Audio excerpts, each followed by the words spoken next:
La vidéo de la bagarre entre Mengumu Aya Thierry alias Tenor 24 ans et Zunon Christiane Justine Eunice, plus connu sous le nom de Eunice Zunon 27 ans, continue à faire des millions de vues sur les réseaux sociaux. Hier encore, le rappeur camerounais ainsi que son manager Tame Fedje Isidore alias Tafis ont été convoqués par la justice ivoirienne pour répondre à une plainte de la web comédienne la plus suivie de Côte d'Ivoire. Salut et bienvenue chez Dr Prix Nobel AJ, la chaîne panafricaine de la jeunesse et de l'engagement. Si c'est votre première fois sur la chaîne, veuillez vous abonner, activer la cloche de notification et surtout n'hésitez pas à laisser des critiques en commentaire. Dans cette vidéo, je m'en vais vous donner 3 preuves irréfutables qui démontrent à suffisance que la Côte d'Ivoire est un pays très avancé en matière de droit et de justice par rapport au Cameroun. Restez scotchés jusqu'à la fin de la vidéo. Le premier élément de preuve qui démontre à suffisance que la Côte d'Ivoire est très en avance par rapport au Cameroun en ce qui concerne le traitement des affaires judiciaires. Au Cameroun, ça se passe comment? Lorsque vous avez un problème avec une personne et que la personne va se plaindre en premier, alors la personne a raison. Quel que soit ce que vous avez fait, quel que soit ce qui s'est passé, si la personne va se plaindre en premier, on va envoyer des gens armés qui vont venir vous embarquer manu militare. Or, regardez bien dans le cas de cette affaire qui oppose notre jeune compatriote Tenor à la web comédienne ivoirienne Eunice Zunon. Ce qui se passe, c'est quoi? Eunice Zunon, il faut le rappeler, est l'une des personnalités ivoiriennes les plus suivies sur les réseaux sociaux. Ça veut dire quoi? Ça veut dire qu'elle doit avoir des relations avec des personnalités influentes en Côte d'Ivoire. Malgré cela, elle a porté plainte contre Tenor et ça n'a pas suffi qu'on arrête Tenor et son manager et qu'on les cloue dans une cellule à Abidjan en Côte d'Ivoire. Vous voyez, on les a écoutés, on les a convoqués à la police, ils s'y sont rendus, voilà, volontiers. On les a écoutés et après, on les a renvoyés chez eux parce qu'il n'y avait pas assez d'éléments après avoir regardé les bandes vidéo et après avoir écouté les deux parties. Il n'y avait pas assez d'éléments suffisants pour les retenir, pour les priver de leur liberté pour des jours, voire pour des semaines. Or, nous savons très bien, les mêmes faits se seraient produits au Cameroun que Tenor et son manager seraient aujourd'hui en train d'appeler les hautes personnalités de leur village, leurs amis, leurs relations pour pouvoir les retirer des geôles, de la prison de Nkondengui ou de tel commissariat central à Yaoundé ou à Douala. Je profite de l'occasion pour saluer, n'est-ce pas, le professionnalisme de la justice ivoirienne qui a fait preuve de neutralité dans le cadre de cette affaire qui opposait leurs compatriotes Eunice Zunon à notre compatriote Tenor. Le deuxième élément de preuve qui démontre à suffisance que la Côte d'Ivoire est très en avance par rapport au Cameroun en ce qui concerne le traitement des affaires judiciaires est historique.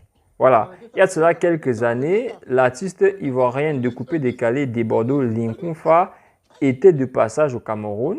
Il a été invité par une dame dont je ne me souviens plus très bien du nom. Alors, il se pourrait que les deux ne s'entendaient plus sur les clauses de leur contrat. Et voilà, la dame s'est sentie abusée et a porté plainte contre Debolo Linkoufa qui a été très rapidement envoyé en cellule. Il a passé des jours en cellule et les Camerounais n'étaient pas contents du tout parce qu'ils se disaient que voilà, les artistes camerounais pourraient vivre les mêmes sorts lors de leur tournée à l'étranger.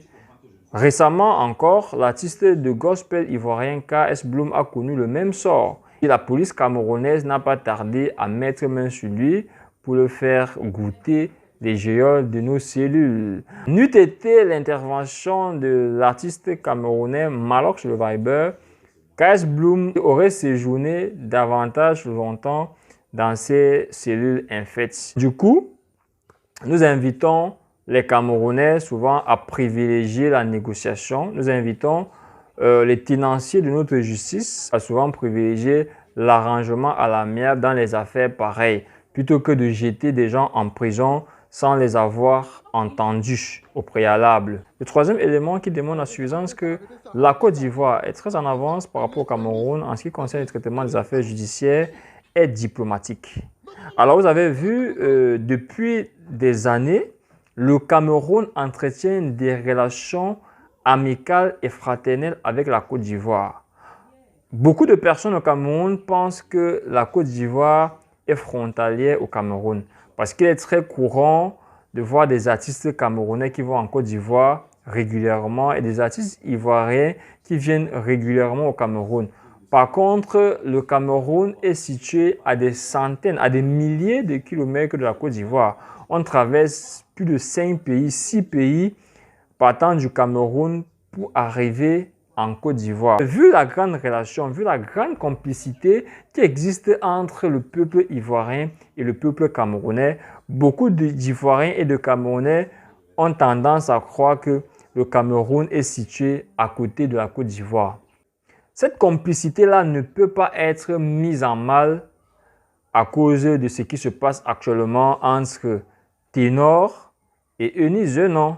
Rappelons que Samuel Eto'o, l'un des plus grands jeux africains de tous les temps, est marié à Maman Georgette, une Ivoirienne.